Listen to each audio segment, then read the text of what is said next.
भागलपुर जिले में बढ़ते अपराध को रोकने के लिए पुलिस द्वारा लगातार छापेमारी की जा रही है। इसी बाबत सोमवार को 3 कांडों को प्रकट करते हुए भागलपुर पुलिस ने 10 लोगों को गिरफ्तार किया है, जिसमें 3 नाबालिग भी हैं। भागलपुर पुलिस ने पिछले दिनों हुए लूट डकैती सहित हत्याकांड को प्रकट किया है। सुल्तानगंज थाना क्षेत्र में जहां स्कॉर्पियो ड्राइवर की 16 तारीख को गोली मारकर हत्या कर दी गई थी, वहीं एक लूट की घटना भी वहां हुई थी। इसके साथ ही डकैती के एक मामले को भी पुलिस ने प्रकट कर दिया है, जिसमें कुल 10 अपराधियों को पुलिस ने गिरफ्तार किया है, जिसमें 3 नाबालिग बच्चे भी हैं। वहीं 3 देशी कट्टा के साथ 10 गोली भी पुलिस ने बरामद की है। वरीय पुलिस अधीक्षक आनंद कुमार ने बताया कि घटना के बाद से लगातार पुलिस टीम तकनीकी और सीसीटीवी फुटेज सहित सूत्रों के द्वारा बताए गए जानकारी के आधार पर छापेमारी की गई, जिसमें पुलिस ने पिछले दिनों घटित 3 कांड का खुलासा कर दिया है। प्रेस वार्ता के दौरान वरीय पुलिस अधीक्षक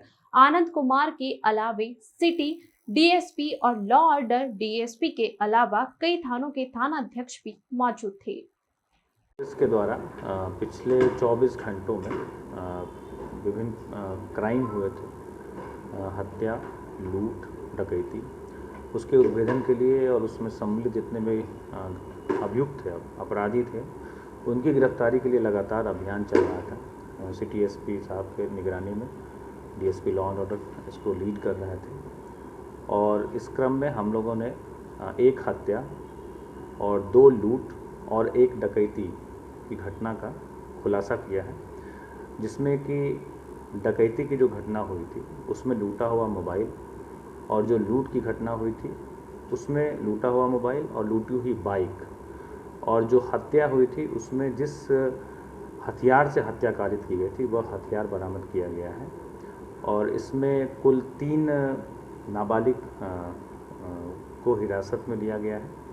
और जो सुल्तानगंज में एक हत्या और एक लूट हुई थी 16 तारीख की रात में, उसमें कुल 5 व्यक्तियों को, 4 पुरुष और 1 महिला को गिरफ्तार किया गया है।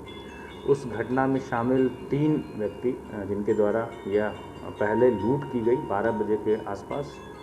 और उसके बाद उसी के 1-1.5 घंटे बाद एक स्कॉर्पियो ड्राइवर था जिसने कुछ कमेंट किया था और उसको लेके कुछ बकझक हुआ वहाँ पर, जिसमें उसने उसको गोली मार दी और उसमें उसकी मौत हो गई। तो इस प्रकार भागलपुर पुलिस के द्वारा कुल 1 हत्या, 2 लूट और 1 डकैती का पर्दाफाश किया गया है। इसमें शामिल कुल 8 व्यक्तियों की गिरफ्तारी हुई है और इसके साथ ही साथ अपराध की रोकथाम की दिशा में जितने भी थाने हैं उनके द्वारा विलेज क्राइम नोटबुक को तैयार किया गया है। और सबौर थाना में हम लोग जो विलेज क्राइम नोटबुक तैयार कर रहे थे उसमें एक ऐसा भी पेज है जिसमें कि ऐसे व्यक्तियों की पहचान कर रहे हैं जिनके द्वारा अवैध हथियार रखे जाने की सूचना है, जिनका कोई हथियार बरामद हुए हैं, 10 जिंदा कारतूस बरामद हुए हैं। हाँ, टोटल गिरफ्तारी 10 हो गई, जिसमें 3 नाबालिग हैं, बच्चे हैं और 7 बालिग लोग हैं। विलेज क्राइम नोटबुक के बारे में थोड़ा सा बताएं और क्या रहेगा? देखिए, जितने सारे थाने हैं उनको थाने के साइज़ के अनुसार सेक्टर्स में बांटा गया है और उन सेक्टर्स की जिम्मेदारी एक पदाधिकारी को, चाहे ये वो पुलिस अवर निरीक्षक स्तर के हों या सहायक पुलिस अवर निरीक्षक स्तर के हों, उनको दी गई है। उनके द्वारा विलेज क्राइम नोटबुक का संधारण किया जा रहा है और उसमें कई सारे बिंदुओं को उसमें लिखा जा रहा है, जैसे कि उस पूरे क्षेत्र में जितने भी जनप्रतिनिधिगण हैं और समाज सेवी गण हैं उनका नाम, पता, मोबाइल नंबर, और इसके साथ ही साथ उस पूरे गांव में या वार्ड में, अगर गांव की बात करेंगे तो विलेज क्राइम नोटबुक और शहरी क्षेत्र की बात करेंगे तो उसको हम लोग वार्ड क्राइम नोटबुक कह सकते हैं। उस पूरे वार्ड में या गांव में जितने भी फरारी हैं, चाहे वो कांडों में फरार हों या जिनके खिलाफ NBW इशू हुआ हो या ऐसे लोग जिनका गुंडा पंजी में नाम दर्ज हो या जिन पर निगरानी पंजी में जिनका नाम दर्ज हो, जिस पे पुलिस निगरानी रखती है, ऐसे तमाम जो एंटी सोशल लोग हैं उनका भी नाम दर्ज किया जा रहा है। इसके साथ ही साथ ऐसे लोग जो कि महत्वपूर्ण व्यावसायिक प्रतिष्ठान चलाते हैं, जैसे बैंक्स हैं, CSP हैं, पेट्रोल पंप हैं, इस तरह के जो महत्वपूर्ण प्रतिष्ठान हैं, ऐसे संचालकों का भी नाम, पता, मोबाइल नंबर,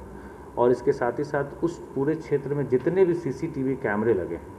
उसकी मैपिंग की जा रही है, ताकि कहीं भी कोई घटना होती है। शहरी क्षेत्र में तो हम लोग को सीसीटीवी कैमरा बहुत ही आसानी से प्राप्त हो जाता है, जैसा कि सुल्तानगंज वाले क्षेत्र में शहरी इलाका है, तो वहाँ पे हम लोग को सीसीटीवी कैमरा उपलब्ध था, उससे उसके कांड के उद्भेदन में मदद मिली। लेकिन जो गाँव के क्षेत्र हैं वहाँ पे सीसीटीवी यदा कदा मिलते हैं, तो वहाँ पे उस सेक्टर में या उस गांव में जितने घरों में सीसीटीवी लगा है, वैसे घरों की मैपिंग करनी है, घर के जो मालिक हैं उनका